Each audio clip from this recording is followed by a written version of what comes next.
네, 바다 위에서 떠서 이동하는 위그선이라는 게 있는데요. 이 기술을 포함해 우리 국가 핵심 기술이 유출되는 사례가 잇따라 적발되고 있습니다. 과거 대기업에 집중됐던 기술 유출 피해가 최근에는 중소기업으로 몰리는 경향도 나타나는데 처벌은 솜방망이 수준이어서 대책이 필요하다는 지적도 나옵니다. 취재 기자 연결해서 자세한 내용 들어보겠습니다. 김도원 기자. 네, 김동입니다. 예. 자, 먼저 위그선 기술 유출 이거 어떻게 된 겁니까? 예, 먼저 위그선이 뭔지 설명을 드리자면요. 예. 바다 위를 1m 정도 떠서 고속으로 달릴 수 있는 배로 국내 업체가 세계 최초로 상용화에 성공한 국가 핵심 기술입니다. 그런데 퇴직한 직원들이 자료를 빼돌려 말레이시아 업체와 손잡고 같은 제품을 생산하려다 적발된 겁니다. 실험 자료, 설계 도면, 제조 공장 라인 배치도 등 핵심 정보가 그대로 경쟁국으로 넘어갈 뻔했습니다. 피해 업체 대표의 말을 들어보시죠. 평소에 영업 기밀을 다루고 있던 상황에서 외장 하드에다 기술을 담아서 보관하다가 그걸 통째로 이제 가져가게 되었습니다. 그런데 해외에서 일어난 사건이기 때문에 만약에 저희들이 사전에 국정원과 경찰청과 같이 공조해서 사전 적발을 하지 못했다면 이 기술이 계속 일파만파해서 어디로 흘러갔을지를 모르고요. 네, 핵심 기술 유출 적발 사례는 이 밖에도 많습니다. 1000분의 1mm까지 정확히 측정할 수 있는 기술을 가진 한 제조업체의 유기 발광 다이오드 올레드 두께 측정 기술은 실제로 중국으로 넘어갔습니다.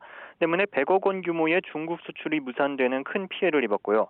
또 대기오염 방지 설비 기술도 퇴직자가 USB로 무단 반출해 중국 업체에 판매를 시도하던 중에 첩보를 입수한 정보당국과 경찰의 수사로 막아냈습니다. 예. 과거에는 대기업에서의 기술 유출이 많았는데요. 최근 기술 유출 피해는 중소기업이 더 많다고 합니다. 이건 왜 그런 겁니까? 예, 먼저 통계를 보시면요. 지난 5년간 경찰청이 수사한 산업기술 유출 사건을 한번 보겠습니다. 피해 기업의 90% 이상이 중소기업입니다. 또 정보당국이 적발한 사건도 보면은 해외 기술 유출 사건 중에서 3분의 2가 중소기업이 표적이 됐습니다.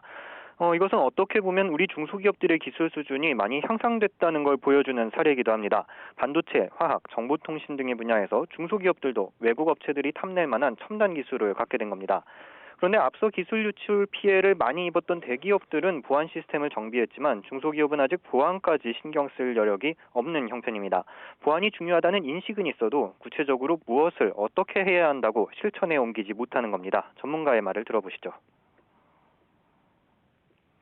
중소 중견기업이 예전에는 오히려 추격 기술을 많이 개발을 했는데 이제 선도 기술로 많이 앞서가고 있습니다.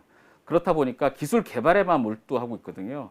그래서 일정 부분의 자원들을 일단은 보안 쪽에서도 배분할 수 있는 그러한 CEO들이나 경영진들의 어떤 마인드가 좀 전환되어야 될 필요가 있다 하겠습니다. 네, 기술 유출은 국가 경쟁력에도 피해를 끼칠 수 있는 심각한 범죄인데 정작 처벌이 솜방망이 수준입니다. 논란이 계속되는 일들이 발생하는데 계속 이 처벌이 높아지지 않는 건 왜 그렇습니까? 예, 일단 처벌이 실제로 어떤 수위인지 한번 사례를 보시겠습니다. 대법원이 발간하는 사법연감에서 최근 5년간 산업기술보호법 위반으로 처벌된 사례를 모아봤는데요. 유죄가 인정된 28명 중에서 실형 선고는 4명뿐이었고 대부분은 집행유예나 벌금형으로 풀려났습니다.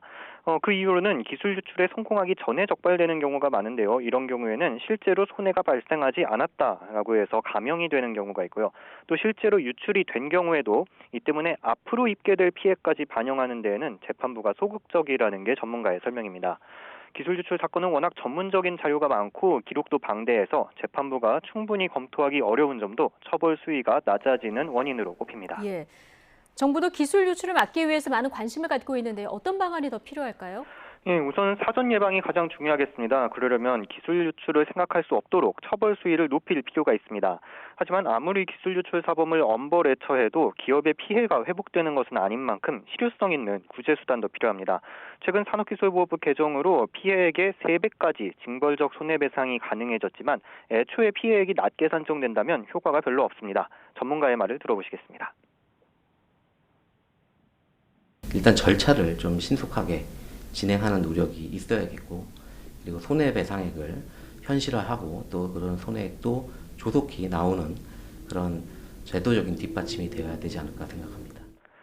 네, 또 역량이 있는 중소기업들이 보안 시스템을 갖출 수 있도록 지원하는 데에도 정부가 더 많은 예산을 투입해야 한다는 지적도 나옵니다. 지금까지 YTN 김도원입니다.